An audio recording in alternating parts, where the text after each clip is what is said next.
Olá, meu nome é Jacomo Henrique.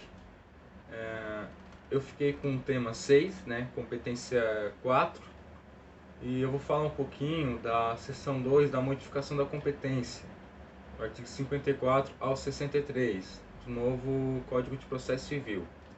A competência para julgamento no processo civil, ela pode ser relativa ou absoluta. No caso da competência relativa, pode haver modificação no foro competente, como nos casos de conexão, continência e eleição convencional do foro.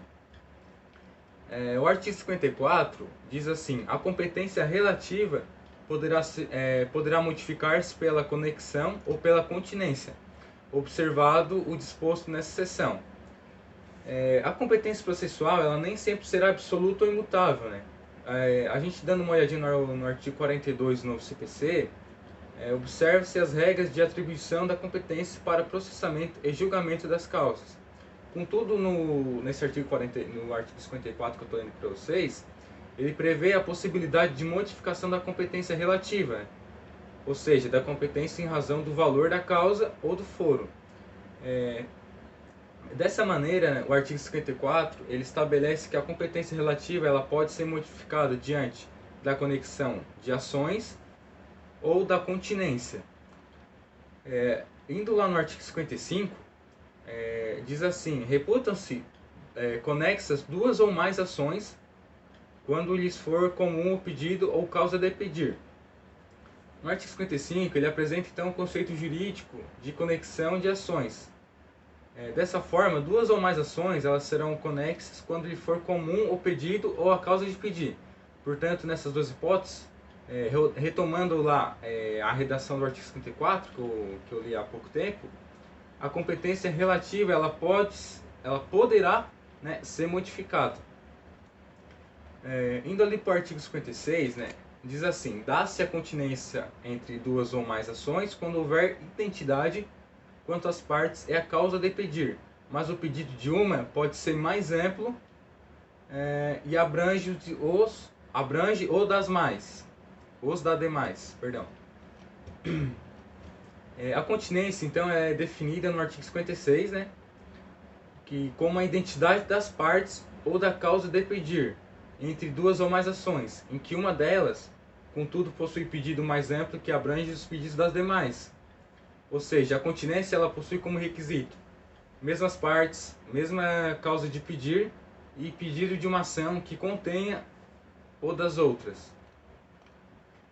Lá no artigo 57, a gente vai dar uma lidinha aqui, ó. Quando houver continência e ação continente tiver sido proposta anteriormente no processo relativo, a ação contida será proferida sentença sem resolução de mérito. Caso contrário, as ações serão necessariamente reunidas. Aqui no artigo 57, ele traz uma importante previsão, né? Caso a ação continente seja anterior às demais ações, não haverá reunião ou modificação da competência relativa. Parte da doutrina defende que o que ocorrer, portanto, é uma litispendência parcial. Por outro lado, caso a ação continente ela seja posterior às ações contidas, prevento é o juízo em que o pedido foi primeiro ajuizado. Dessa maneira, as ações são necessariamente reunidas. No artigo 58 diz assim: a reunião das ações propostas em separado far-se no juízo prevento, onde serão decididas simultaneamente. Conforme o artigo 58, né, as ações elas serão reunidas no juízo prevento, onde serão decididas simultaneamente. O artigo 59 diz assim: o registro ou a distribuição da petição inicial torna prevento o juízo. Como mencionado no artigo 59, aborda a prevenção do juízo importante para a modificação da competência relativa. O marco da prevenção dessa maneira é o registro ou a distribuição da petição inicial. Já no artigo 60, diz: se o imóvel se achar situado em mais de um estado, comarca, seção ou subseção judiciária, a competência territorial do juízo prevento estender-se-á sobre a totalidade do imóvel. Nos casos em que a ação versar sobre imóvel situado em mais de um estado, né, comarca, seção, subseção judiciária, o que colocaria em discussão a competência territorial, o juiz prevento terá sua competência estendida sobre a totalidade do imóvel. Entre os juízes territorialmente competentes, aqueles em que houve o primeiro registro ou a distribuição da petição inicial, será prevento e, assim, competente para julgar a lide sobre a totalidade do imóvel. No artigo 61, fala assim: a ação acessória será proposta no juízo competente para a ação principal. No caso das ações acessórias, essas serão então propostas no juízo que possui competência para julgamento da ação principal. No artigo 62, diz: a competência determinada em razão da matéria, da pessoa ou da função é inderrogável por convenção das partes. Ainda que o novo Código de Processo Civil ele prevê pela autonomia da vontade das partes, possibilitando desse modo a sua conversão em diversas oportunidades, há questões que são indiscutíveis, né? É o caso desse modo da competência em razão da matéria, pessoa, da função. E nesses casos, portanto, as partes não podem questionar-se a competência ou convencionar de modo diverso. No artigo 63, ele diz: as partes podem modificar a competência em razão do valor e do território, elegendo foro onde será proposta a ação oriunda de direitos e obrigações. Inciso 1º. A eleição de foros só produz efeito quando constar de instrumento escrito e aludir expressamente a determinado negócio jurídico. Inciso 2º. O foro contratual obriga os herdeiros e sucessores das partes. Inciso 3º. Antes da citação, a cláusula de eleição de foro ser abusiva pode ser reputada ineficaz de ofício pelo juiz, que determinará a remessa dos autos ao juiz do foro de domicílio do réu. Inciso 4º, diz: citado, incumbe ao réu alegar a abusividade da cláusula de eleição de foro na contestação, sob pena de preclusão. O artigo 163, embora o artigo 62, preveja a inderrogabilidade por convenção das partes da competência em razão da matéria, da pessoa e da função, há competências que podem ser convencionadas pelas partes. É o caso, por exemplo, da competência em razão do valor e do território. Nesses casos, então, as partes elegerão o foro onde será proposta ação oriundo de direitos e obrigações. Contudo, a eleição do foro somente produzirá efeitos quando constar de instrumento escrito e aludir expressamente a determinado negócio jurídico. Portanto, um mero acordo verbal e indeterminado não será considerado válido. Ainda que as partes venham a falecer ou por razões diversas sejam sucedidas na ação, o foro contratual permanecerá, pois abriga os herdeiros e sucessores das partes. A cláusula de eleição de foro poderá ser reputada ineficaz de ofício pelo juiz, mas antes da citação, se a cláusula de eleição for considerada abusiva, nesse caso, então, o juiz determinará a remessa dos autos ao juízo do foro de domicílio do réu. Após a citação, por fim, o juiz somente poderá declarar a ineficácia da cláusula de eleição de foro se a abusividade ela for alegada pelo réu na contestação, sob o risco de preclusão diante da não alegação.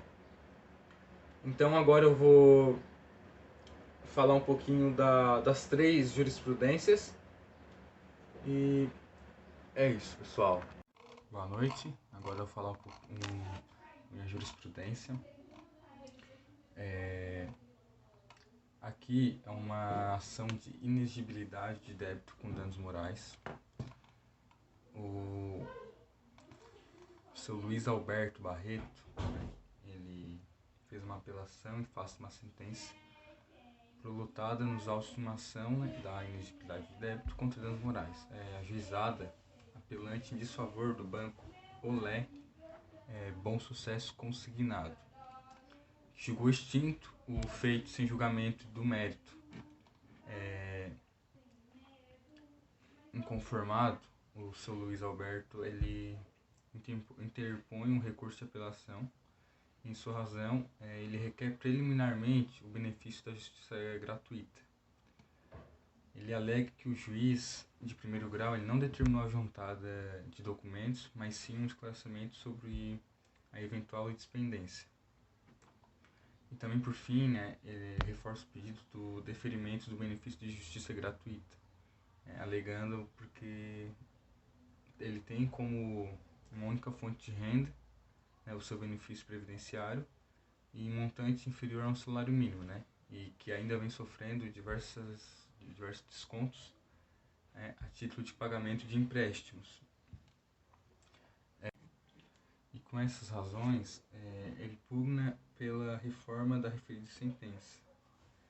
Ausente, prepara em razão do pedido de justiça gratuita, contra razões, pugnando pelo não provimento do apelo, e daí é o relatório decido dizendo que ele conhece o recurso de apelação, uma vez que presentes os pressupostos de admissibilidade, e primeiramente ele defere o benefício da justiça gratuita ao apelante. No caso em exame, não vislumbra a litispendência, uma vez que as demandas, apesar de eles possuírem o mesmo autor e terem sido propostas em desfavor da mesma instituição bancária, eles apresentam pedidos em relação a contratos de empréstimos distintos. Portanto, trata-se de um caso previsto do terceiro inciso do artigo 55 do novo Código de Processo Civil, que diz que, considerando as petições iniciais, elas são idênticas e com uma única alteração do número de contratos e os valores referentes a eles. Essas ações elas devem ser reunidas para julgamento conjunto, já que, caso contrário, poderá ocorrer decisões contraditórias. Então, foi afastada a inépcia da inicial para cassar a sentença, de forma que os autos eles retornem à origem para que o feito tenha seu regular procedimento e determina também que as ações sejam julgadas em conjunto. O apelante, que é a construtora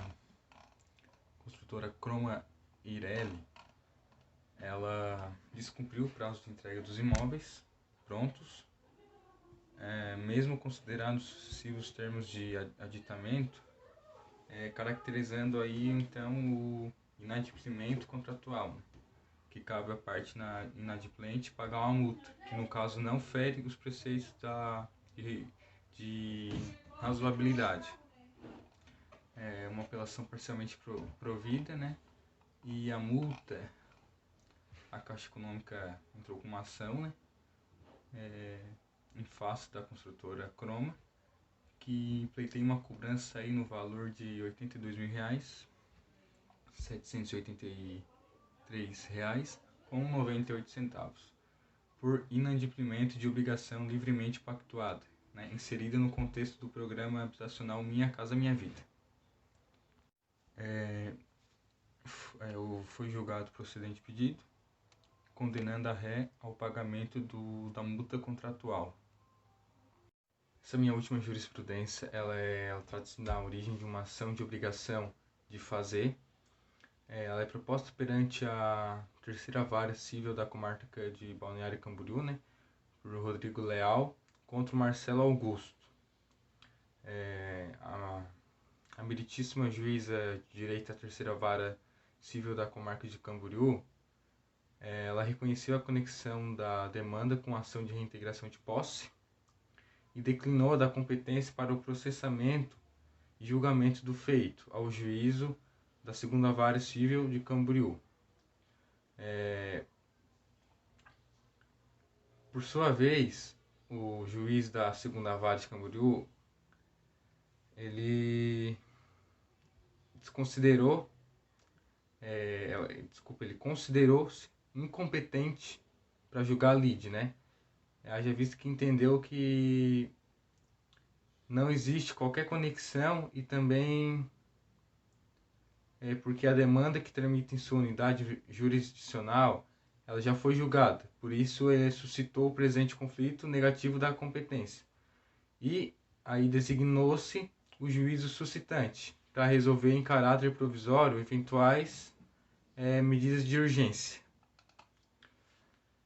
O juízo suscitante é o juízo da segunda vara civil da comarca de Balneário Camboriú. Então, muito obrigado, uma boa noite a todos.